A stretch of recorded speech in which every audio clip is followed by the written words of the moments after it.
On her 40th birthday, Juliet Cole stopped hoping for a husband. The decision was not a dramatic one. There was no rending of garments, no tearful farewell to a box of youthful mementos. It was a quiet settling, like dust motes coming to rest in a long undisturbed room. It happened in the hallway of her sister's London townhouse, a space that was not, and had never been, her own. She was arranging flowers in a large vase, a task that always fell to her.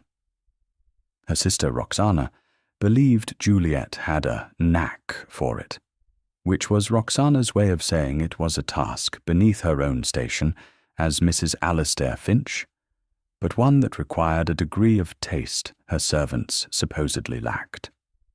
Juliet was trimming the stem of a white lily when her niece and nephew, aged 10 and 12, came thundering down the grand staircase, their boots scuffing the polished wood. "Aunt Jules, can we have another sweetmeat?" "Cook says we must ask you," called young Thomas, his face already sticky. "And Mama says we must practice our French with you after," added his sister Clara, pulling at the lace on Juliet's sleeve. "She says you have nothing else to occupy your time, so you will not mind." Juliet managed a small, tired smile. "One sweetmeat each, and we shall conjugate our verbs at 3 o'clock. They scampered off toward the kitchens, their childish energy a stark contrast to the stillness in Juliet's heart. It was then that she overheard her sister's voice from the drawing room, the door slightly ajar. Roxana was speaking to a friend, her tone laced with that particular brand of theatrical pity Juliet had come to know so well. "Poor Juliet," Roxana said, a sigh embedded in the words. 40 years old today. Can you imagine? It is a mercy she has us. Alastair says she is as much a fixture here as the grandfather clock, and certainly as useful for minding the hours. The friend murmured something indistinct in reply. "Oh, we do not mind, of course," Roxana continued, her voice bright with magnanimity. "She is a wonderful help with the children, and she asks for so little. It is the least we can do for my dear unmarried sister. It is not her fault, I suppose. Some women are simply destined for the shelf." Juliet stood perfectly still, the lily stem held tight in her fingers. The cool, waxy surface felt slick against her skin. She did not cry. She had learned a long time ago that tears were exactly what Roxana wanted. They were a confirmation of the tragedy her sister had written for her. Instead, a profound and unexpected calm washed over her. Destined for the shelf. The phrase was not new. She had heard it whispered at balls a decade ago, seen it reflected in the pitying eyes of married women, felt it in the way gentlemen's gazes slid past her to land on younger, brighter prospects. But hearing it now, on this day, from her own sister, it lost its sting. It became simply a fact. She was 40. She was unmarried. She lived on the charity of her sister's husband, in a room at the top of the house that was comfortable but not her own. Her life was a quiet routine of borrowed time and borrowed space. For years, a small, stubborn coal of hope had glowed within her. A hope for a quiet man, a small cottage, a life that was hers. A hope for a love that was not grand or passionate, but steady and kind. Now, in the hallway with the scent of lilies thick in the air, she let the coal go out. It was not a violent extinguishing. She simply stopped feeding it oxygen. She accepted the shelf. There was a strange freedom in it. If there was no hope, there could be no disappointment. If there was no striving, there could be no failure. She could be Juliet Cole, spinster, aunt, companion. She could be useful. She could be quiet. And that would be enough. She finished arranging the flowers, her movements precise and unhurried. The bouquet was beautiful, a mix of white lilies and deep green foliage. It was a composition of quiet dignity. When she was done, she wiped her hands on her apron and went upstairs to her room, the grandfather clock in the hall chiming the quarter hour, marking the time she was no longer meant to mind. That same week, she was required to attend a ball. Roxana insisted. "You cannot simply hide yourself away, Juliet. People will talk. They will think you are mourning your own birthday, for heaven's sake. You must show a brave face." A brave face. Juliet felt she had been showing a brave face for 20 years. She wore her best gown, a simple dress of dove-grey silk that had been refitted 3 times. It had no fashionable flounces, no intricate beading. It was the colour of a calm sea before a storm, and it made her feel invisible, which was precisely the effect she desired. In the glittering ballroom of Lady Danbury, surrounded by the bright plumage of the season's débutantes, Juliet was a wren in a flock of peacocks. She found a seat near a potted fern and settled in for the evening, her fan moving in a slow, steady rhythm. From this vantage point, she could observe the machinations of the ton without being a part of them. She watched mothers push their daughters forward, saw young men preen and posture, witnessed the silent, coded exchanges that decided fortunes and futures. It was a play she had seen many times, and now, finally, she felt no longing to be one of the actors. She was merely an audience member. It was from this quiet corner that she first became aware of him. He was not difficult to notice. Dominic, the Duke of Velmore, was a man carved from shadow and silence. He stood near a marble column, a head taller than most men in the room, dressed in immaculate, unadorned black. His hair was dark, his features sharp and aristocratic, but it was his stillness that commanded attention. While the rest of the room buzzed with motion and noise, he was an island of profound quiet. They called him the Winter Duke, and the name suited him. His expression was one of cold, distant politeness, his grey eyes missing nothing but betraying less. Juliet had, of course, heard the gossip about him. He was immensely wealthy, powerful, and had remained stubbornly unmarried since inheriting the title a decade ago. He rarely came to London, and when he did, he moved through society like a ghost, observing but never participating. They said he was frozen by some long-ago tragedy, that his heart was a block of ice. Looking at him now, Juliet could believe it. He seemed a man locked away inside himself. She watched as a hopeful mama propelled her giggling daughter toward him. The Duke inclined his head, his expression unchanging. He murmured a few words, a perfect, chillingly polite refusal, and the duo retreated, their smiles faltering. He did this 3 more times, his courtesy as impenetrable as a wall of ice. Juliet found she felt a strange sort of kinship with him. He, in his grandeur, was as much an outsider as she, in her obscurity. Both of them were present, yet absent. Both of them were watching the play from the wings. Her observations were interrupted when Roxana swept over to her, her pink satin gown rustling with importance. "Juliet, for pity's sake, do not look so glum.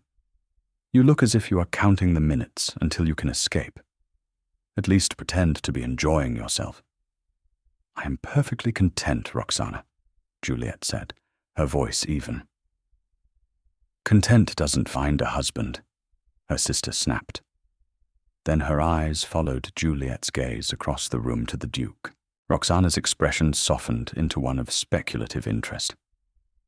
The Duke of Velmore. They say he needs a duchess to secure the succession. Every mother in London is praying, but he has no more warmth than a statue. Imagine being married to that. She shivered theatrically. You would freeze to death in your own bed.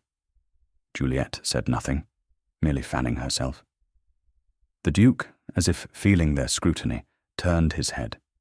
His gaze swept past Roxana without a flicker of interest, but then it landed on Juliet. For a moment, their eyes met across the glittering expanse of the ballroom. His gaze was not like the others that had passed over her tonight. It did not slide away. It held.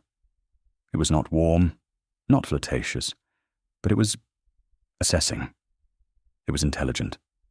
For the first time all evening, Juliet felt not invisible, but seen. It was a deeply unsettling sensation. She saw a flicker of something in his own eyes. Surprise, perhaps, or recognition. 1 second, 2 seconds, 3. Then she broke the contact, her heart giving a strange, unfamiliar lurch. She lowered her gaze to her lap, her fan suddenly still. It was nothing, she told herself. A trick of the light, a moment of shared boredom. But the feeling lingered, the ghost of his attention, cool and sharp against her skin. She did not see him again for the rest of the evening. 3 days later, the Duke of Velmore called at the Finch residence. Juliet was in the schoolroom, listening to Clara stumble through a French recitation, when the butler, flustered and wide-eyed, appeared at the door. Beg pardon, Miss Cole, but Mr. Finch requests your presence in his study. Immediately.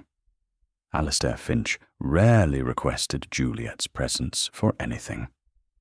He was a man who moved through his own home with the vague air of a visitor, and he treated Juliet with a kind of polite bewilderment, as if he was never quite sure what her function was. Is something amiss? Juliet asked, rising. The butler's eyes darted nervously. His Grace, the Duke of Velmore, is here, miss. Juliet's hand went to her throat. The Duke? Here? It made no sense. He must have business with Alistair. Perhaps it concerned some investment or property. That had to be it. She smoothed her simple morning dress and followed the butler downstairs. The grandfather clock seemed to tick with unusual loudness as she walked past. When she reached the study, the butler opened the door and announced her softly. Miss Cole, Your Grace. Alistair was standing by the fireplace, looking thoroughly unnerved, and seated in the largest guest chair, as if he owned it, was the Duke of Velmore. He rose as she entered, a tall, imposing column of black wool. In the daylight, he seemed even more formidable than he had at the ball. The coldness was still there, but up close, she could see the fine lines of strain around his eyes, the rigid set of his jaw. This was not just coldness. It was control, a tightly held, iron-willed control. Miss Cole, he said. His voice was a low baritone, as devoid of inflection as his expression. Your Grace, she murmured, giving a small curtsy. She looked to Alistair for some clue as to why she had been summoned, but her brother-in-law merely wrung his hands. Please be seated, the Duke said, gesturing to a chair opposite him. She sat, her back ramrod straight. The silence in the room was thick and heavy. Alistair cleared his throat. Well, here she is. The Duke's grey eyes rested on Juliet. They were the colour of a winter sky, and just as unreadable. Mr. Finch, Miss Cole, I will not waste your time with pleasantries. I am a man who values directness. He paused, and the clock in the hall seemed to be holding its breath. I have come here today to ask for Miss Cole's hand in marriage. The silence that followed was absolute. Juliet stared at him, certain she had misheard. Alistair made a small, choking sound. I beg your pardon, Your Grace," Alistair stammered. "You mean my sister-in-law? Juliet? Is there another Miss Cole present?" the Duke asked, his tone dry. "No, but she is—" Alistair gestured vaguely, at a loss for words. "She's 40. She's a spinster. She's nothing." The words hung in the air, unspoken but deafening. The Duke's gaze did not leave Juliet's face. He seemed entirely unconcerned with Alistair's sputtering shock. He was speaking to her, and only to her. "I will be frank, Miss Cole," he said, his voice quiet but carrying immense weight. "This would not be a love match in the romantic sense. I am not a man given to flights of fancy. I require a duchess, one who can manage a great household with intelligence and grace, one who understands duty, one who does not demand constant entertainment." His words were a series of cold, hard facts. It was a business proposition. He was hiring a duchess. "I observed you at Lady Danbury's ball," he continued. "You possess a stillness that is rare, a dignity. I believe you would be suitable." Suitable. The word was as unadorned as his coat. It was not a compliment, but it was not an insult either. It was a statement of fact. He had assessed her qualities and found them acceptable for the position.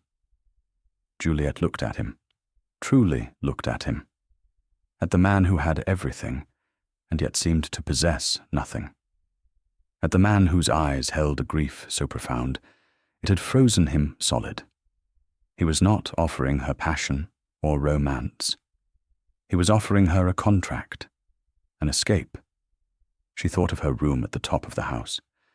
She thought of her sister's pitying voice.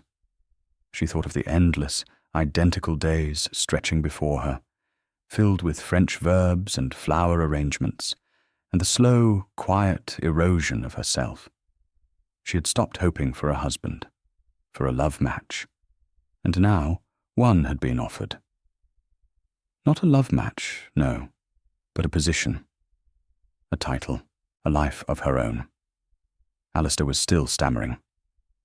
"But Your Grace, with all due respect, Juliet she is past the age of bearing an heir," the Duke finished for him, his voice clipped.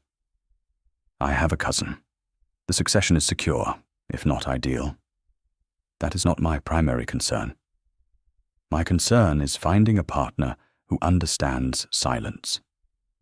He looked at Juliet again, and for a fleeting second she saw a crack in the ice, a flicker of something that looked like pleading. It was gone as quickly as it appeared. Juliet found her voice. It was steadier than she expected. "Why me, Your Grace?" He considered her for a long moment. "Because," he said slowly, "at the ball everyone else was performing. You were not. You were simply there. You were real." It was the most extraordinary thing anyone had ever said to her. She looked away from him, at the worn pattern on the carpet. The Duke of Velmore was offering her a cage, but it was a gilded one, and in its way, it offered more freedom than the comfortable, suffocating prison of her current life. She would be a duchess. She would be the mistress of her own home. She would have duties, responsibilities, a purpose that was not tied to her sister's whims. She would have his name, his protection. And in return, he asked only for her quiet dignity. He asked for her stillness. He asked for nothing she did not already possess in abundance. She had stopped hoping for a husband. She had not, however, stopped being practical. She raised her eyes and met his gaze directly. "Your Grace," she said, her voice clear and calm, "I accept your proposal. We'll take a very short break." If you don't want to miss new stories, please subscribe to the channel. The aftermath of her acceptance was a storm of disbelief and, on her sister's part, barely concealed outrage. "The Duke of Velmore!" Roxana shrieked, bursting into Juliet's room, without knocking an hour after the Duke had departed. "You and the Winter Duke? It's preposterous. It's absurd. What did you do? Did you bewitch him?" Juliet was sitting by her window, looking out over the London rooftops. She felt strangely calm, detached from her sister's hysteria. "He made an offer, and I accepted it," she said simply. "But why?" Roxana demanded, pacing the small room. "Why you? You are Juliet. You are 40. He could have any debutante in London, and he chooses you." The insult was plain. He could have anyone young and beautiful and important, and he chose someone old and plain and insignificant. "He said he found me suitable," Juliet replied, the word tasting strange on her tongue. "Suitable? What does that even mean? It's a marriage, not an application for a governess position." Roxana stopped her pacing and stared at her sister, a new calculating look in her eyes. He must be mad, or there is something terribly wrong with him. They say he is cold, cruel. Juliet, you cannot do this. You will be miserable. It was the first time in years Roxana had expressed anything resembling concern for her happiness, and it rang utterly false. What Juliet heard was not concern for her, but indignation that she, the perpetual spinster, had made a match so far beyond Roxana's own. She had disrupted the family narrative. The poor, pitiable aunt was about to become a duchess. "I have already given him my answer," Juliet said. "Then you must take it back. Think of your reputation. People will say you trapped him. They will laugh." "Let them laugh," Juliet said, her voice quiet but firm. "I have been laughed at before. It is a sound I am quite used to." Roxana stared at her, speechless for once. She was seeing a Juliet she did not recognize. A woman who was not apologetic, not deferential. A woman who had made a decision for herself, without consultation or permission. The power dynamic between them, so firmly established for 2 decades, had fractured. The next 2 weeks were a flurry of activity. The engagement was announced in the papers, to the astonishment of the ton. Roxana, having realized she could not prevent the marriage, pivoted to taking full credit for it. My dear sister, always so quiet, but she has captured the most elusive prize in England, she would trill to her friends. I always knew her depth would attract a man of substance. Juliet endured it all with the same quiet detachment. She was fitted for a trousseau, a dizzying array of gowns and pelisses and bonnets, all in muted, elegant colours, chosen by the Duke's man of business. The bills were sent directly to Velmore House. For the first time in her life, she was being clothed in fabrics that were not chosen for their durability or their modest price. The Duke himself she did not see again until the day the marriage contracts were to be signed. He called again at the Finch house, and they were left alone in the drawing room for a quarter of an hour. It was excruciatingly awkward. He stood by the mantelpiece. She sat on the settee. "Are the preparations to your satisfaction?" he asked, his voice as formal as ever. "Yes, Your Grace. You are very generous." "It is necessary," he replied, as if discussing the purchase of livestock. He looked at her, his gaze clinical. "My lawyers have drawn up the settlements. They are, I believe, more than fair. You will have a generous personal allowance. The dower house and its lands will be yours, should you outlive me." You will want for nothing. He was laying out the terms of her employment. She appreciated the clarity. Thank you, Your Grace, she said. An uncomfortable silence stretched between them. Juliet felt a sudden, desperate need to understand. Your Grace, she began, her hands twisting in her lap. I must confess, I am still at a loss. I do not understand your choice. He turned his head to look out the window, at the busy London street below. His profile was stark, like a figure on a Roman coin. Miss Cole, he said, his voice low. My life, my house, has been silent for a very long time. It is a loud, intrusive silence, the kind that echoes. I have no taste for the chatter and noise that most people use to fill it. When I saw you at the ball, I saw a woman who was not afraid of quiet, who could inhabit it. I require a partner who will not try to banish the ghosts with frantic gaiety. It was the most he had ever revealed of himself. He was not just offering her a position. He was asking for a specific kind of companionship, the companionship of shared silence. Before she could reply, Alistair and the lawyers were bustling in, and the moment was gone. She signed the documents where she was told, her signature, Juliet Cole, looking small and insignificant next to the bold, authoritative scrawl of Velmore. 2 days later, she was married in a small, private ceremony in a Mayfair church. Roxana wept into a lace handkerchief for effect. Alistair looked relieved. The Duke was a marble statue at her side. Juliet, in a travelling dress of dark blue velvet, felt as if she were watching a play about someone else. After the ceremony, they stepped directly into the Duke's waiting carriage. It was vast and dark, and smelled of rich leather.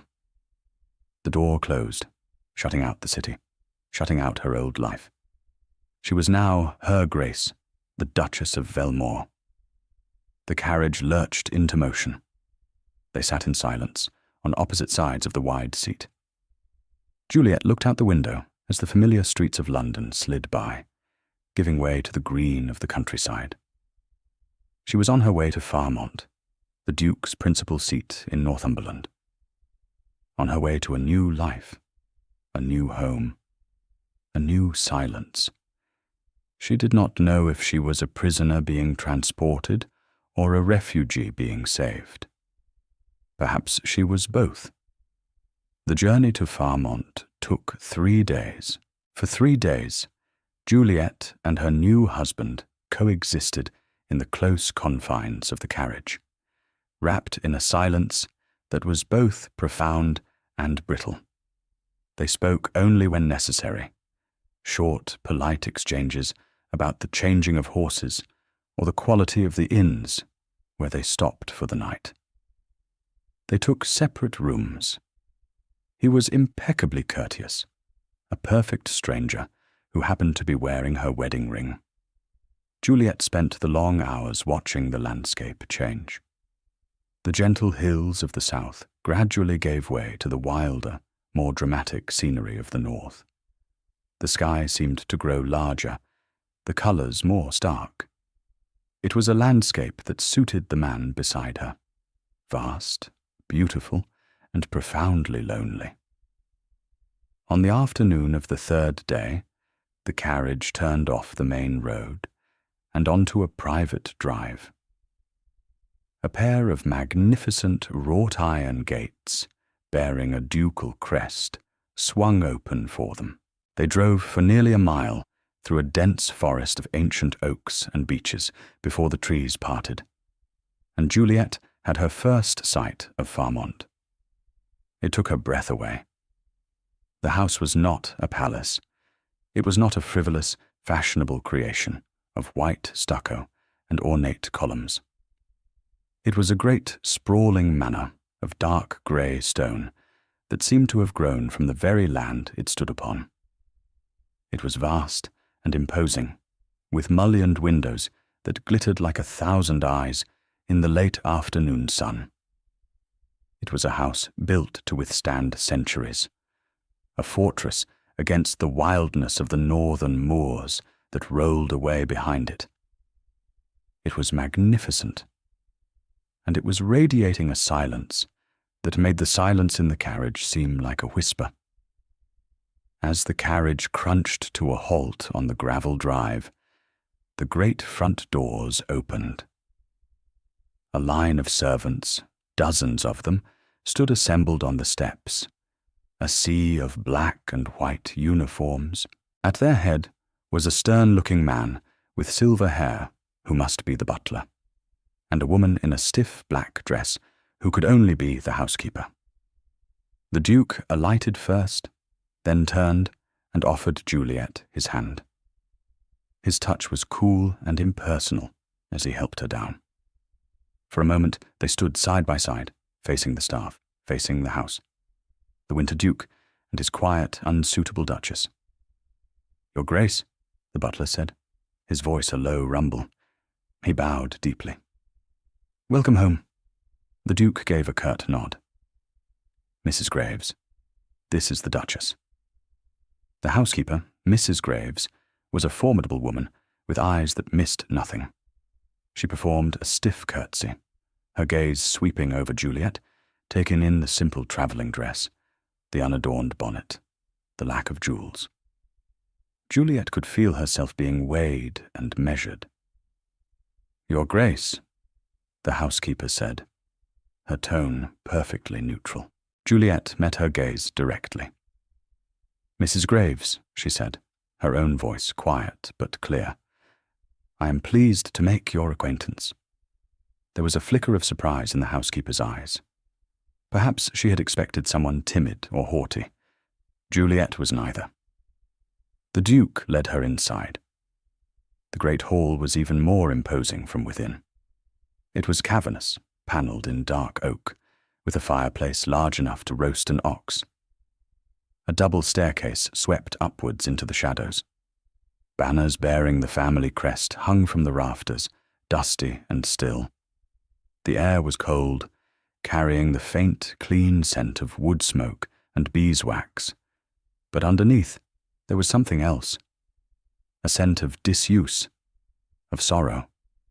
The whole house felt like it was holding its breath. "Mrs. Graves will show you to your rooms," the Duke said, already turning away. "Dinner is at 8. I have work to attend to in my study." And with that, he was gone, striding down a long corridor and disappearing through a heavy oak door, leaving her alone with the housekeeper in the echoing hall. It was not a welcome. It was a transaction. He had delivered her to her new place of employment. "This way, Your Grace," Mrs. Graves said, her voice betraying no emotion. She led Juliet up the grand staircase. Their footsteps were the only sound. Juliet ran her hand along the carved banister. The wood was cool and smooth as silk. She passed portraits of generations of Velmors, their painted eyes following her progress. They were a stern, proud-looking family. The Duchess's apartments were in the east wing. They consisted of a sitting room, a bedroom, and a dressing room. They were vast, opulent, and utterly impersonal. The furniture was shrouded in dust covers, the air thick with the smell of lavender and disuse. "His Grace thought you would wish to choose your own fabrics," Mrs. Graves said, gesturing to the shrouded furniture. The late Duchess. "It has been many years." Juliet walked to the window and looked out. Her rooms overlooked a formal garden, its intricate patterns now overgrown and blurred. Beyond it, the wild, empty moors stretched to the horizon. "It is very quiet," Juliet said. "Yes, Your Grace," Mrs. Graves replied. "It has been quiet at Farmont for a long time." A young maid, her face pale with awe, was assigned to her. Her name was Agnes. She helped Juliet unpack, her movements clumsy with nerves. Juliet spoke to her gently, asking her name, how long she had served at Farmont. The girl seemed shocked to be addressed so directly by a duchess, and her answers were shy monosyllables. That evening, Juliet dressed for dinner in a gown of deep forest green. It was simple, but the fabric was exquisite. When she descended to the dining room, she found the Duke already there, standing before the fireplace. The room was immense, long enough to seat 50, but a small table for two had been set at one end, a tiny island in a vast sea of polished mahogany. The distance between them felt like a mile. Dinner was a silent, formal affair. Course after course was served and cleared away by silent-footed servants. The Duke ate with a focused intensity, his attention on his plate. He did not look at her. Juliet, accustomed to the boisterous, chaotic meals at her sister's house, found the silence unnerving. It was not the companionable quiet she had imagined, but a void. After the meal, he spoke. "I trust your rooms are adequate." "They are more than adequate, Your Grace. They are beautiful." "Good." He placed his napkin on the table. "I generally retire to my study after dinner. You may use the drawing room or the library as you see fit. Good night." He stood, gave her a stiff, formal bow, and left the room. Juliet sat alone at the long table, the candlelight flickering on the silver. She was a duchess. She was the mistress of this great, silent house. And she had never felt more alone in her life. The days at Farmont settled into a routine, a quiet, lonely routine. Juliet would rise early, breakfast alone in her sitting room, and then explore. The house was a labyrinth of corridors and rooms, many of them closed up and draped in white sheets, ghosts of a life that was no longer lived there. The staff were polite, efficient, and distant. They moved through the house like shadows, performing their duties with a practiced, joyless perfection. They called her Your Grace, but their eyes were wary. She was an outsider, an unknown quantity. Her husband remained a remote and forbidding presence. She saw him only at dinner, where their silent, formal meals continued. He spent his days locked in his study or riding out across the moors alone. He never invited her to join him. He never asked about her day. He was fulfilling his part of the bargain. He had given her a home, a title, and financial security. He clearly felt his obligations ended there.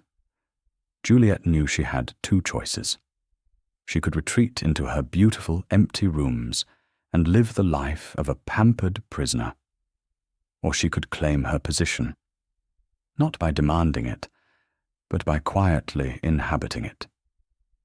She chose the latter. Her first act was small, but significant. The evening of her 4th day at Farmont, she sought out Mrs. Graves. She found the housekeeper in her office, a small, tidy room filled with ledgers and keys. "Mrs. Graves," Juliet began, "I have a request concerning dinner." The housekeeper's expression was unreadable. "Yes, Your Grace?" "The dining room is very large. Would it be a great deal of trouble to have our meals served in the smaller breakfast parlor? And perhaps at a round table?" Mrs. Graves blinked. It was the first time Juliet had seen her composure crack, if only for a second. "The breakfast parlor, Your Grace? It has not been used in years." "Then perhaps it is time it was," Juliet said gently. "The long table feels rather formal for just 2 people." The housekeeper looked at her, a long, considering look. "As you wish, Your Grace. I will see to it." That evening, when Juliet came down for dinner, she was shown to the breakfast parlor. It was a lovely, intimate room with windows overlooking the darkening gardens. A round table, draped in white linen, was set for two. The fire crackled in the hearth. The room was warm and welcoming. When the Duke arrived, he stopped in the doorway, his eyes taking in the scene. He looked from the table to Juliet, a question in his gaze. "I hope you do not mind the change, Your Grace," Juliet said, her heart beating a little faster. "I took the liberty. The other room felt cavernous." He said nothing for a moment. He simply looked at the room, at the fire, at the table. Something shifted in his expression. The rigid control seemed to soften, just for a second. "No," he said, his voice quiet. "I do not mind." They sat down. The distance between them was now only a few feet, not a mile. The silence was still there, but it felt different, less like a void, and more like a shared space. It was the first small victory. A few days later, a carriage arrived, unannounced. From it emerged a formidable old woman with piercing blue eyes and a back as straight as a poker. She was dressed in elegant but old-fashioned black bombazine. "So," the woman said, her voice raspy but strong as she surveyed Juliet in the great hall. "You must be the one who finally managed it." Before Juliet could respond, the Duke appeared from his study.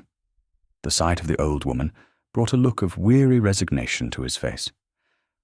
"Mother," he said, "I was not expecting you." "Clearly," said the Dowager Duchess of Velmore.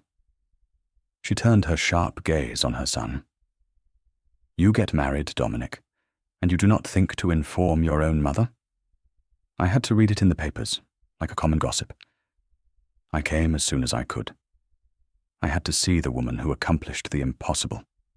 Her eyes, bright and intelligent, returned to Juliet. "Well, do not just stand there, girl. Let me have a look at you." Juliet found herself being scrutinized from head to toe. The Dowager Duchess, Persis, walked a slow circle around her. She said, finally. "Not a giggling debutante, thank God. And you have sensible eyes. What is your name?" "Juliet, Your Grace." "Persis," the old woman corrected her. "If you are to be my son's wife, you will call me Persis. Your Grace is for the servants." She turned to Dominic. "Leave us. I wish to speak with my new daughter-in-law." The Duke, for the first time since Juliet had met him, looked almost relieved to be dismissed. He retreated back to his study, and Persis gestured for Juliet to follow her into a nearby drawing room. Unlike the other rooms, this one was not shrouded in dust covers. It was clearly the Dowager's own territory. Persis lowered herself into a wing-back chair by the fire and gestured for Juliet to take the one opposite. "Now," she said, her eyes pinning Juliet in place. "Tell me everything. Why did my ridiculous, frozen son decide to marry you?" Juliet, surprised by the woman's directness, found herself telling the truth. "He said he required a duchess who was not afraid of silence." Persis snorted. "He would say something like that. Poetic nonsense. He married you because he looked at you and saw a woman, not a child, because he is drowning in this house, and he thought you might be a sturdy enough lifeboat." She leaned forward, her expression suddenly serious. "This is not an easy house, Juliet. It is full of ghosts.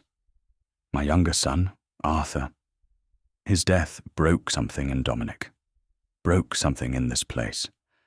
Dominic has spent the last 5 years encasing himself in ice so he does not have to feel it. He thinks he wants silence, but what he needs is life. He has chosen you. The question is, what will you do with that choice?" Juliet looked at this sharp, wise old woman, and for the first time since arriving at Farmont, she felt she had an ally. "I do not know," Juliet admitted honestly. "I am Finding my way. Good, Persis said, leaning back. That is a good answer. Do not try to fix him. He will shatter. Just be here. Occupy your space. Let the house learn the sound of your footsteps. Let him learn the shape of your presence. That will be enough for now. Persis's arrival changed the atmosphere at Farmont. Her presence was a sharp, bracing wind that stirred the stagnant air. She joined them for dinner in the breakfast parlour, her tart observations and dry wit forcing conversation where there had been none. She would ask Juliet about her day, about her explorations of the house and grounds, and then turn to Dominic and demand to know what he had been doing, locked away in his study like a hermit. He was deferential to his mother, but Juliet could see the strain it put on him. He was being forced to interact, to engage, and he was being forced to see Juliet not just as a silent fixture, but as a person his mother had taken an interest in. One afternoon, Juliet found her way to the library. It was a magnificent room, 2 stories high, with soaring arched windows and thousands of books lining the walls. But like the rest of the house, it felt neglected. A thin layer of dust covered everything. She began, quietly, to put it in order. It was a task that suited her. She did not ask for help. She simply started, one shelf at a time. She would take the books down, dust them carefully with a soft cloth, and replace them. She learned the library's secrets, its strange and wonderful logic. She discovered a collection of botanical prints, a shelf of Italian poetry, a folio of architectural drawings of the house itself. She lost track of time in that room. It became her sanctuary. One evening, unable to sleep, she went down to the library, a candle in her hand. The moon was bright, and the room was bathed in a silvery light. She was running her hand over a row of leather-bound spines when a voice from the shadows made her jump. "You are up late, Duchess." The Duke was standing by one of the tall windows, a silhouette against the moonlight. He had been there the whole time, watching her. "I could not sleep," she said, her heart hammering. "I did not mean to disturb you." "You are not disturbing me." He moved away from the window, into the candlelight. He was not wearing his formal coat, just his shirt and waistcoat. He looked younger, less formidable. "You have been busy in here. I hope you do not mind. It seemed neglected." "It was," he said. He walked over to the shelf she had been cleaning. "My brother and I spent most of our childhood in this room." He touched the spine of a book. He was the reader. I was the one who preferred to be outdoors. It was the first time he had mentioned his brother. The name Arthur hung in the air between them, unspoken. "It is a magnificent collection," Juliet said softly. "It is," he agreed. He looked at her, his grey eyes searching her face in the flickering light. "My mother likes you.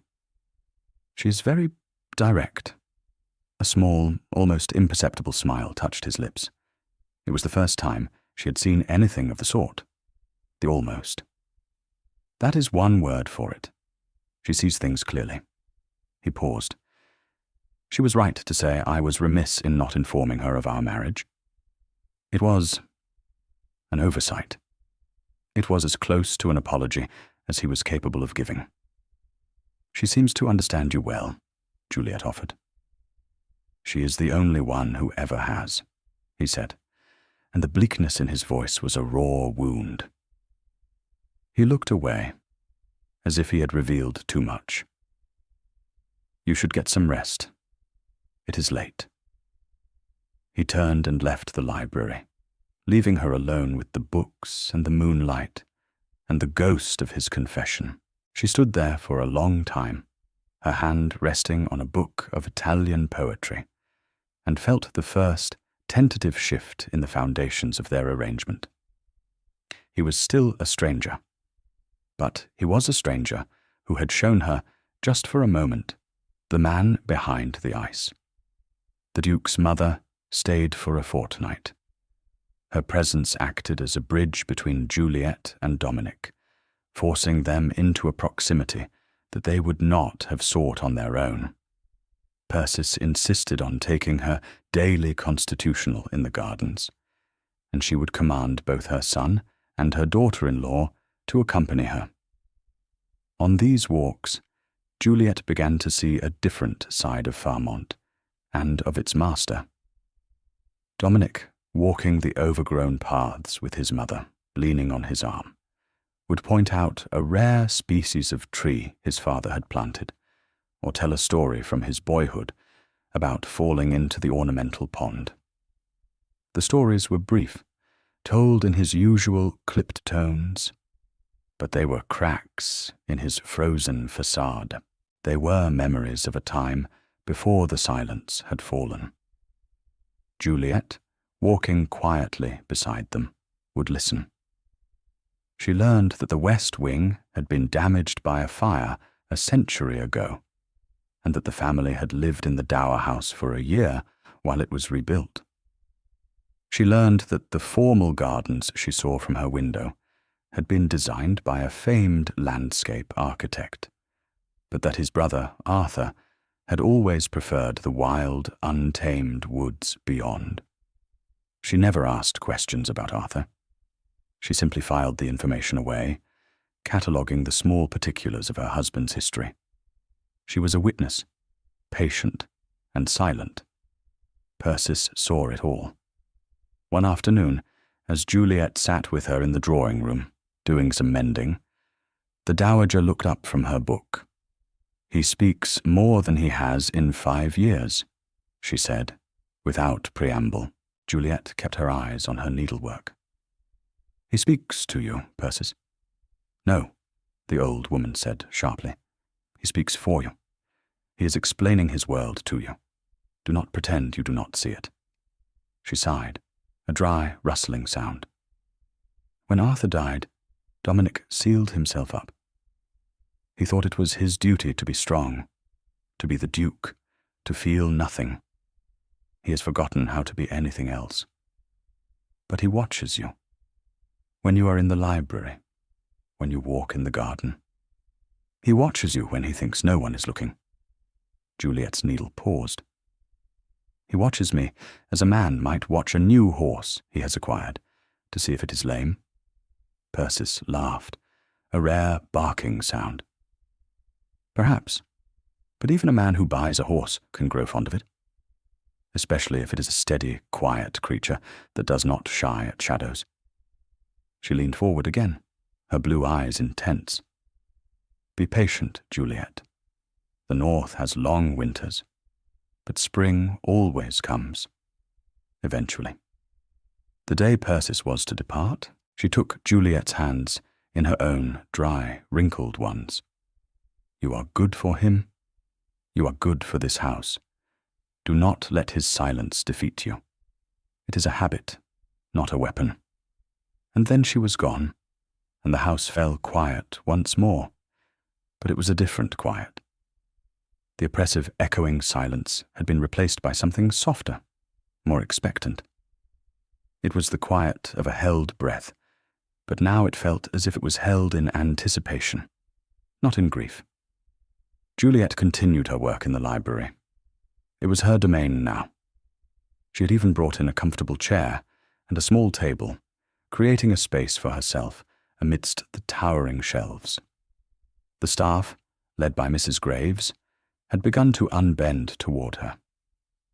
They saw that she was not a demanding, flighty creature. She was quiet, she was kind, and she was bringing a subtle warmth back into the cold corners of the house. Mrs. Graves had started consulting her on menus. Agnes, her maid, had started to chatter, sharing small pieces of village gossip. The house was slowly, cautiously, accepting her.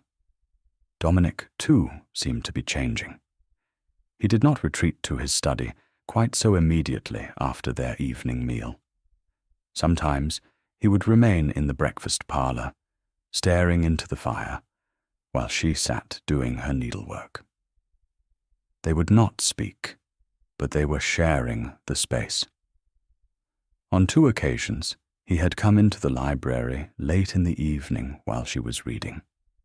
He did not stay to talk, but would select a book and retreat, a silent acknowledgement of her presence in his family's sanctuary.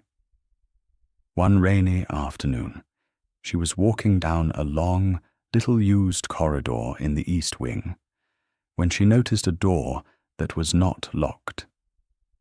She had assumed all the rooms in this section were closed up. Curiosity piqued, she pushed it open. The room was a gentleman's bedchamber, but it was not shrouded in white.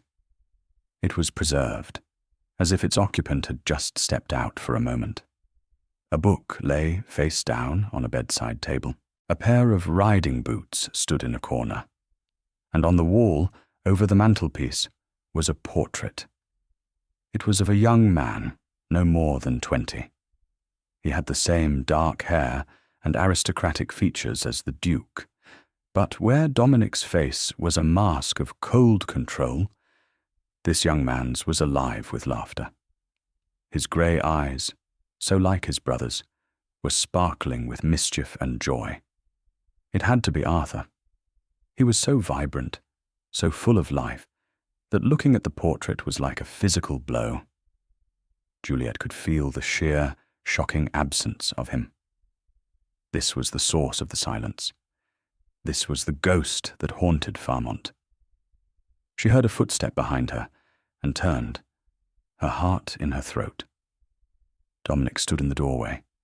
His face was a thundercloud. "What are you doing in here?" he demanded, his voice harsh. The door was open. "I did not realize," she stammered. His eyes followed hers to the portrait, and his expression shuttered completely. The ice slammed back into place, thicker and colder than ever before. "This wing is private." "I'm sorry," she said softly. He was very handsome."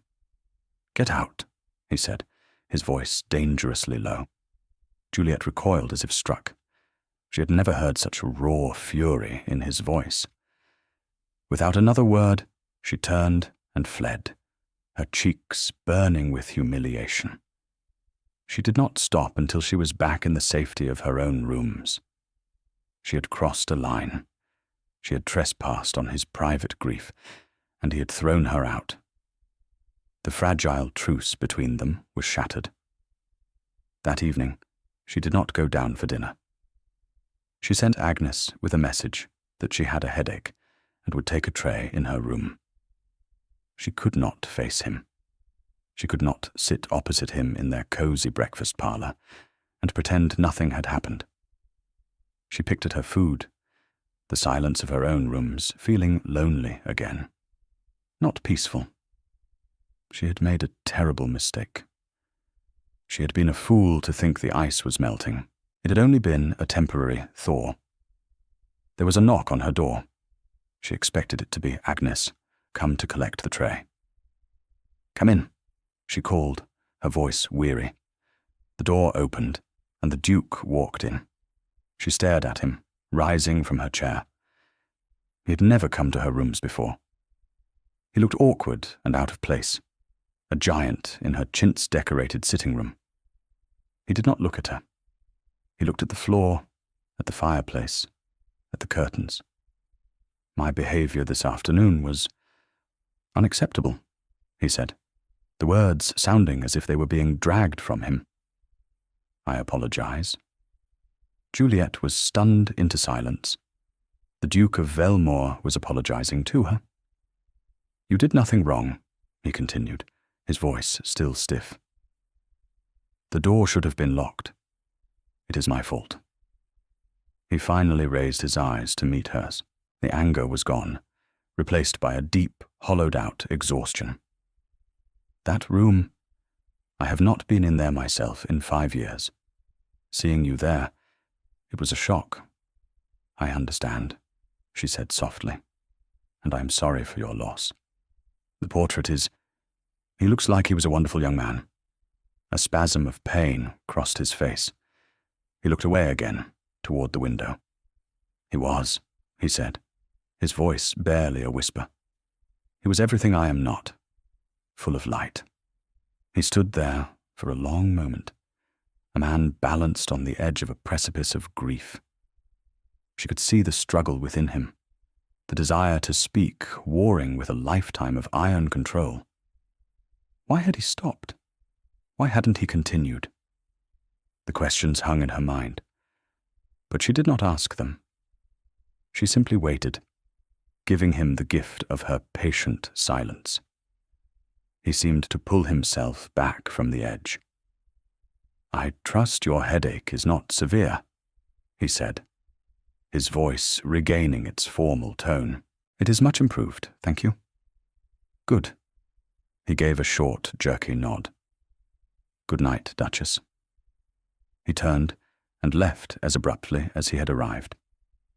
Juliet sank back into her chair, her body trembling. He had not broken. He had not told her what happened, but he had come to her. He had apologized. He had spoken his brother's name aloud to her. And in that moment, she knew with a certainty that settled deep in her bones that this was no longer a business arrangement. She did not know what it was yet, but it was not just a contract. Something real, something fragile and precious, was beginning to grow in the silent spaces of Farmont. In the week that followed the incident with Arthur's room, a subtle but undeniable shift occurred in the dynamic between Juliet and Dominic. The apology had been a fissure in the wall he had built around himself, and through it, something new was seeping. He did not become warm or effusive. That was not in his nature. But the rigid formality began to soften at the edges. He started joining her in the library some evenings. He would read in his large leather armchair by the fire, while she sat in her own, smaller one, mending or reading herself. They rarely spoke, but the shared silence was comfortable now, companionable. It was the quiet of two people at ease in each other's presence, not the tense void of two strangers. One evening, he looked up from his book on agricultural reforms and found her studying the folio of architectural drawings she had discovered. You find the house's anatomy interesting? He asked. Immensely, she replied. It has been added to and altered so many times. It feels like a living thing. He rose and came to stand behind her chair, looking down at the drawing she was examining. She was acutely aware of his closeness, the scent of him, clean linen, old paper, and the faint, cold air of the moors. That is the original Tudor foundation, he said, his voice low as he pointed to a section of the drawing. The west wing was added by my great-grandfather after the fire. He nearly bankrupted the estate to do it. He was a man of grand, foolish gestures. It is beautiful, Juliet said, her finger tracing the elegant lines of the new wing. It is, he agreed, but the heart of the house is here. His finger moved to the older, more rambling section. This is where the history is. He was sharing his home with her, its stories, its secrets. He was letting her in. It was more intimate than any touch, any whispered endearment. A few days later, a letter arrived, bearing Roxana's florid seal. Juliet read it in the breakfast parlor, a frown creasing her brow. Is something amiss? Dominic asked. He had begun to notice her expressions. It is from my sister, Juliet said, folding the letter. She intends to honor us with a visit. She and her children. She feels I must be terribly lonely here and require the cheer of family. Dominic's jaw tightened. And when does she propose to inflict this cheer upon us? Juliet was taken aback by his use of us, and the undisguised annoyance in his tone. She plans to arrive in a week's time. I see. He placed his coffee cup down with a decisive click. I will have Mrs. Graves prepare the guest wing. See that they are made comfortable, but do not allow them to disrupt your own routine. This is your home, Juliet. You are not their governess any longer. He had used her given name. Not Duchess, not Miss Cole, but Juliet. The word, spoken in his low, quiet voice, landed in the space between them with the weight of a vow. It was the first time. She looked up at him, her heart skipping a beat. His grey eyes were steady on hers, and in them she saw a new and unfamiliar emotion. Protectiveness. Roxana's arrival was like a gale-force wind hitting a placid lake. She swept into Farmont with her 2 boisterous children, a mountain of luggage, and an air of supreme confidence, ready to inspect her sister's new life and find it wanting. "My dearest Juliet," she cried, enveloping her in a perfumed hug in the great hall. "You poor thing, you must be expiring of boredom in this gloomy old mausoleum." She cast a critical eye over the dark oak panelling. "And your grace," she said, turning to Dominic and offering a deep, flirtatious curtsy. "How good of you to welcome us. I do hope we can bring a little life to this quiet place." Dominic's expression was arctic. "Mrs. Finch," he said with a curt nod. "Welcome to Farmont. I trust your journey was tolerable." The children immediately began to run riot, their shouts echoing in the vaulted hall that had been silent for so long. Thomas tried to slide down the banister, while Clara demanded to see the ponies. Roxana made no effort to restrain them. "Children, do behave," she said with a laugh. "You will wake the ghosts." The visit was an exercise in torment for Juliet. Roxana treated her with the same casual condescension as before, but now it was laced with a sharp, envious edge. She would issue backhanded compliments. "That grey silk is very sensible, Juliet, so suited to country life," and make pointed remarks about the house's sombre atmosphere. She treated the staff like her own, issuing orders and making demands that left Mrs. Graves tight-lipped with fury. But what was most telling was how she continued to treat Juliet as an unpaid servant. "Juliet, darling, be a dear and take the children off my hands for an hour. They are giving me a headache," she would say. Or, "Juliet, could you just speak to Cook about the menu? You know how I detest salty food." The first few times, Juliet, falling back into old habits, complied. She found herself once again supervising French lessons and mediating squabbles. But then she would catch Dominic's eye across the dinner table, a cool, questioning look that seemed to ask, "Why are you allowing this?" The breaking point came on the 3rd day. They were in the drawing room after dinner. Roxana was complaining loudly about the lack of a recent London paper. "Honestly, it is like being at the end of the world here," she sighed dramatically. "Juliet, you must do something. Surely a duchess can arrange for a daily delivery." She then turned to her daughter. "Clara, your hem is coming down. Go and ask your Aunt Jules to fetch her sewing kit and fix it for you. She is so clever with a needle."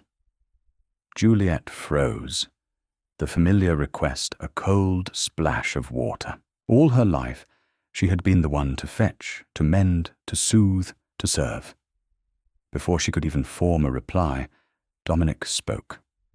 His voice was quiet, but it cut through the room like a shard of ice. "Clara," he said, his gaze fixed on the little girl. "Your aunt is the Duchess of Velmore. She's not a lady's maid. If your hem requires mending, you will ask your own mother, or you will ring for one of the staff whose duty it is." The room went completely silent.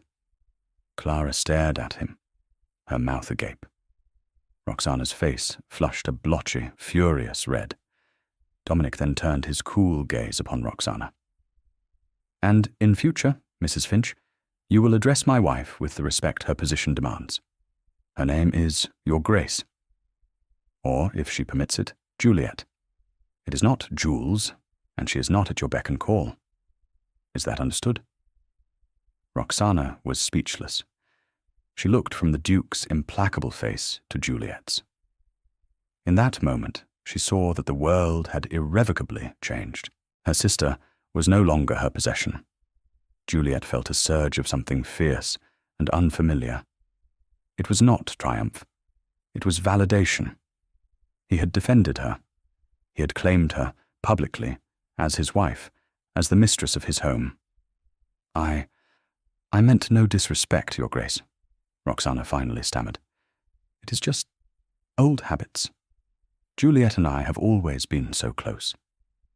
"Then I suggest you cultivate new habits," Dominic said, his tone leaving no room for argument. He rose from his chair. "Juliet, would you care for a game of chess in the library?" It was an order, a rescue, and an invitation all in one. "Yes," Juliet said, her voice steady, as she rose to her feet. "I would like that very much." She walked with him from the room, leaving her sister sitting in stunned, furious silence. She did not look back. As they crossed the great hall, Dominic slowed his pace to match hers. He did not take her arm, but she could feel the protective warmth of his presence beside her. In the library, he set up the chessboard before the fire. They played in their usual, comfortable silence, but the air between them was charged with unspoken things. He had drawn a line in the sand. He had chosen her side over her family's. He had seen the quiet cruelty she had endured for years, and he had refused to allow it in his home. He had refused to allow it to be inflicted on his wife. After a while, Juliet looked up from the board. "Thank you," she said softly. He did not pretend to misunderstand. "She had no right," he said, moving his knight. "This is your home. You will not be diminished here." He looked at her, his grey eyes serious. "I married you for your stillness, your dignity. I will not stand by and watch anyone, even your own sister, attempt to strip you of it." In his words, she heard the echo of her own decision, made on her 40th birthday. She had stopped hoping, but she had not stopped being herself. And he, the cold, silent Winter Duke, had seen that self and valued it. He had seen her, truly seen her. She looked at the chessboard, at the carved ivory pieces, the king and the queen standing side by side. "Check," she said, her voice clear. A rare, true smile touched his lips. Not an almost, a real one. It transformed his face, chasing the shadows from his eyes. "So it is," he said. Roxana and her children left 2 days later. Their departure, as stiff and cold as their welcome, had been chaotic. The house settled back into its quiet rhythm, but it was a new rhythm, a new quiet. It was the quiet of a partnership. The North Country, autumn deepened, painting the moors in shades of rust and gold. The air grew crisp, and the evenings drew in, long and dark. The storm that had been brewing between Juliet and Dominic had passed, leaving behind a clear and altered sky. Their life together found its settled pace, a quiet duet. The library was their shared territory, the round table in the breakfast parlour, their island. The gardens, now being slowly reclaimed from their wildness under Juliet's gentle direction, were where they walked in the afternoons. He would speak of the estate, of the tenants and the farms, no longer as a man reporting to his business partner, but as a man sharing his life's work with his wife. He asked her opinion on crop rotation, on the repairs needed for the village church. She, with her practical mind and sharp observation, offered sensible, insightful counsel. He began to delegate tasks to her, giving her the household accounts to manage, trusting her judgment completely. She was not just a duchess in name. She was becoming the true mistress of Farmont. But one door remained closed. The door to Arthur's room, and the door to the deepest part of his grief. He had apologized for his anger, but he had not invited her into its source. Juliet did not push. She waited. She knew that some doors can only be opened from the inside. The weather turned in late October. A great storm blew in from the North Sea, lashing Farmont with wind and rain for 3 days. The world outside the stone walls of the house dissolved into a grey, howling fury. They were marooned, cut off from the world. On the second night of the storm, the wind howled in the chimneys like a hungry wolf. Even inside the thick walls of the library, they could hear it, a constant, violent presence. The rain beat against the tall, arched windows in furious gusts. Dominic seemed particularly restless. He paced the length of the room, unable to settle with a book. He would stop at the window, stare out into the black, churning night, and then resume his pacing. Juliet watched him, a knot of apprehension tightening in her chest. The storm outside seemed to be mirroring one inside of him. Finally, he stopped in front of her chair. "It was a night like this," he said, his voice strained. Juliet looked up at him. She did not need to ask what he meant. "The night Arthur died," he continued, his gaze fixed on the rain-streaked glass. "The wind was from the east. It came up so fast." He fell silent, but it was a different kind of silence now. It was the silence of a man gathering the strength to speak of the unspeakable. Juliet held her breath, her own book forgotten in her lap. He turned from the window and looked at her, and his eyes were full of a pain so raw it was shocking. The ice was gone. The control was gone. There was only the grief, stark and terrible. "He loved to sail," Dominic said, his voice rough. "We had a small boat we kept at the coast. He was a better sailor than I was. More daring. He felt the wind," he said. He understood it. He walked to the fireplace and stood with his back to her, one hand resting on the cold marble of the mantelpiece. He was home from university. He wanted to go out. I told him it was foolish, that a storm was coming. The fishermen had all brought their boats in. But he laughed. He said it was just a bit of a squall, that he would be back before it hit. He always thought he was invincible. His shoulders hunched. I should have forbidden it. I was his guardian, his older brother, the Duke. I should have put my foot down. But he could always persuade me. He had this light in him, and I didn't want to be the one to extinguish it. The wind shrieked outside, a mournful cry. So I went with him," Dominic whispered. "I told myself it was to keep an eye on him, to make sure he was safe." His hand clenched into a fist on the mantelpiece. "We were a mile out when the storm hit. It was violent. The sky went black. The waves, I have never seen anything like it. The boat was a toy. He was laughing at first, exhilarated, and then a wave caught us broadside. The mast cracked. It came down, so fast. He stopped. The only sounds were the storm and his own ragged breathing. 1 second, 2 seconds, 3. It struck him. he said, his voice breaking. He was knocked into the water. I went in after him. I had him. I had my hand on his collar. But the wreckage, the current was so strong. It pulled him away from me. It pulled him under. I searched for hours. The sea was chaos. I screamed his name until my throat was raw.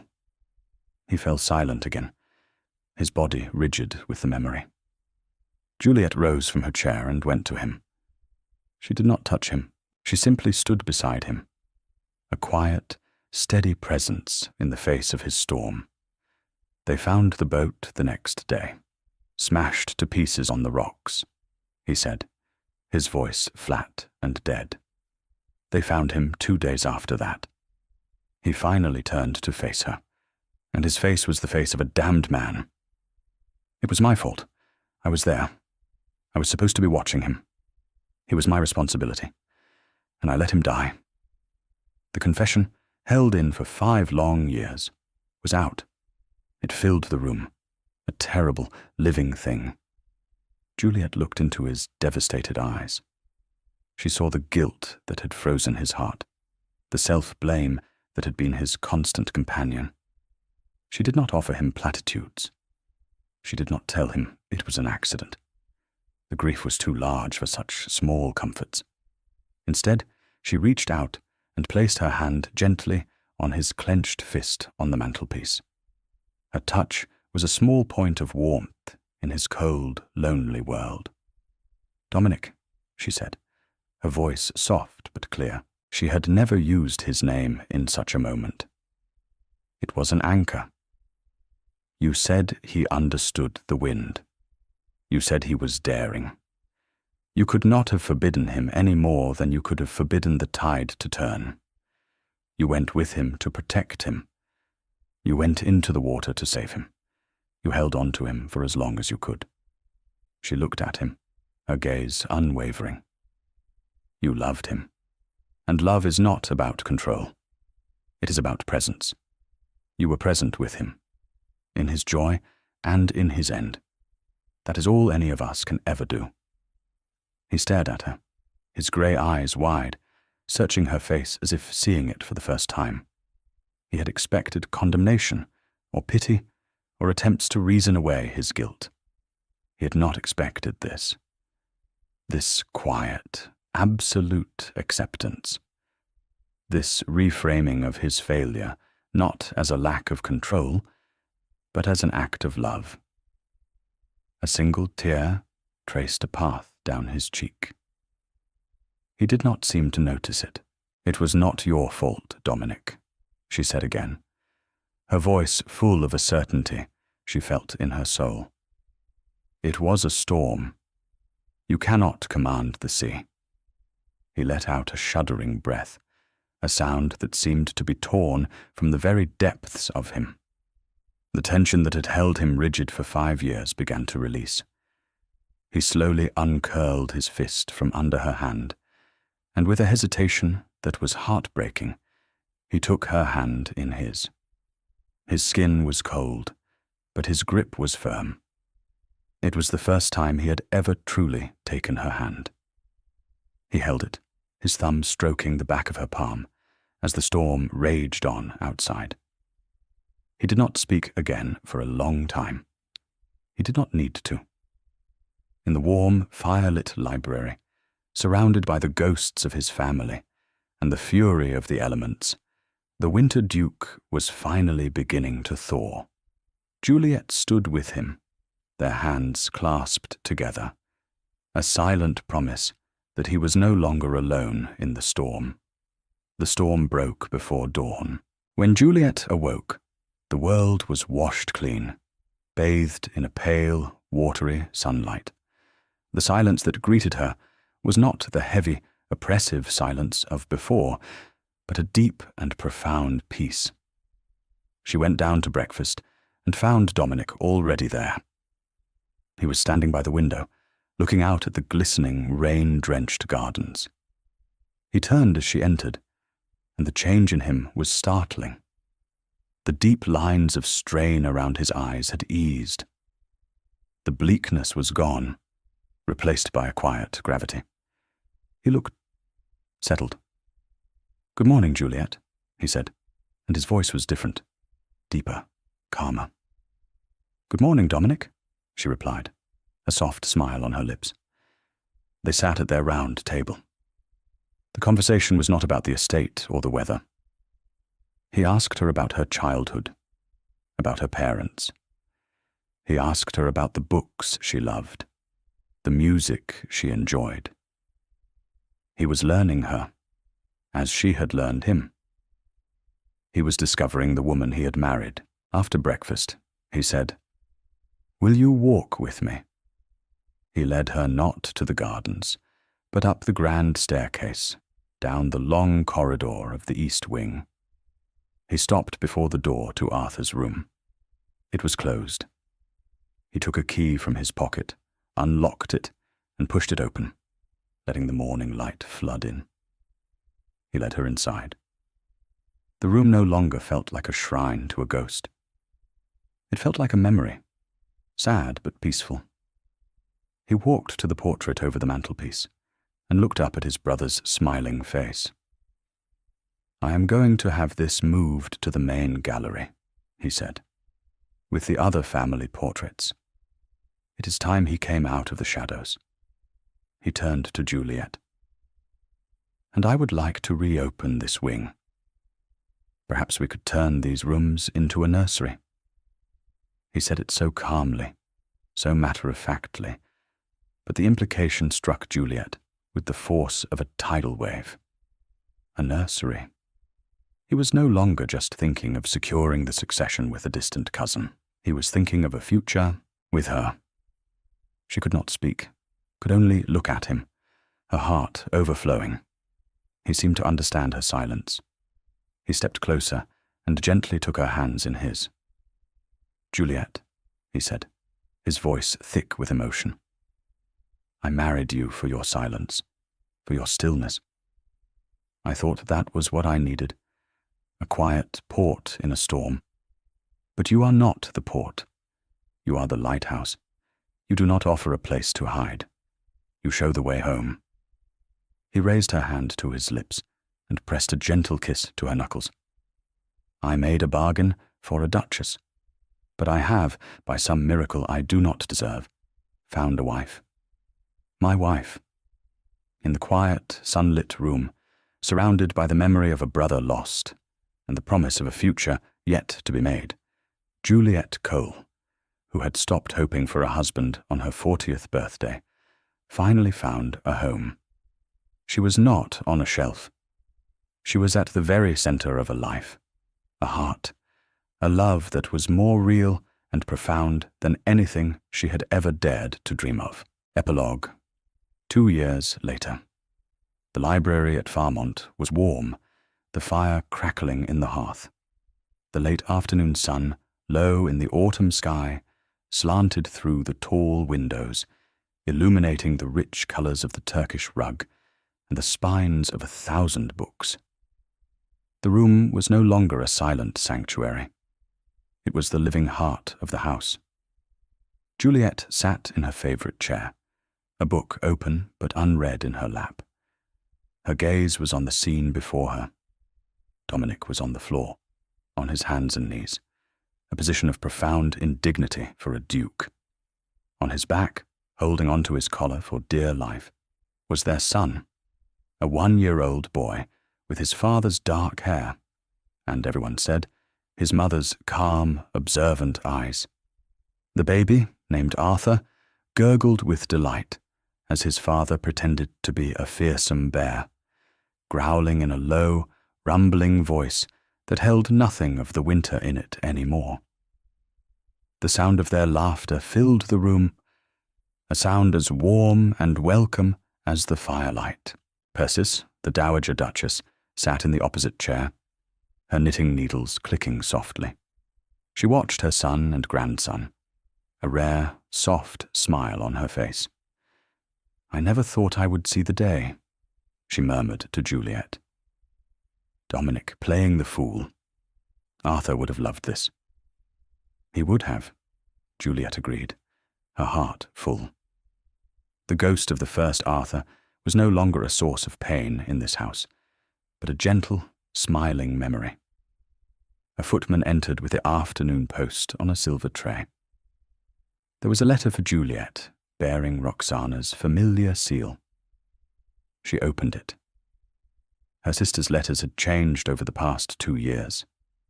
The pity and envy had been replaced by a grudging, bewildered respect.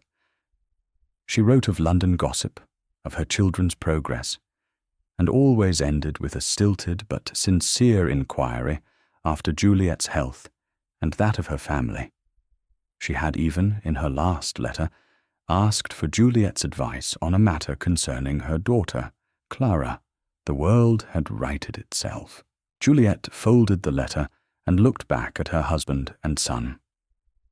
Dominic had collapsed onto his back, and young Arthur was now crawling over his chest, patting his father's face with a chubby hand. Dominic caught the little hand and kissed it.